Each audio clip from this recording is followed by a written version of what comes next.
Inferior STEMIs are very common, and if not managed properly, they can be very dangerous. So, let's talk about them. The right coronary artery supplies the right atrium, the right ventricle, and then it breaks into a couple of branches. One extends to the posterior aspect of the left ventricle, and another, which is called the posterior descending artery, supplies the inferior portion of the heart. So, with a right coronary occlusion, depending on how proximal or distal it is, you could have three different scenarios. In one scenario, you can have the entire right side of the heart, inferior region, and the posterior aspect of the left ventricle involved. In another scenario, you can only have the inferior region involved. And in the third scenario, you can only have the posterior aspect of the left ventricle involved, depending on where the clot is.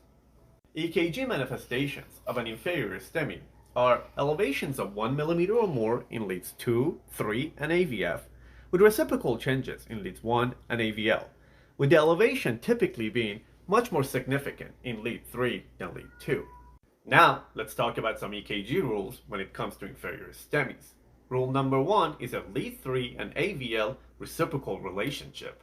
And what it says is that anytime you have depression in lead AVL, you should immediately look for elevation in lead 3. If you happen to see elevation in lead 3, the very first thing you should do is search for depression in lead AVL. In this EKG, this is considered an inferior wall STEMI until proven otherwise. Rule number 2 is the inverted T wave in lead AVL. At times, the reciprocal changes of an inferior wall MI will show up before the ST segment elevation.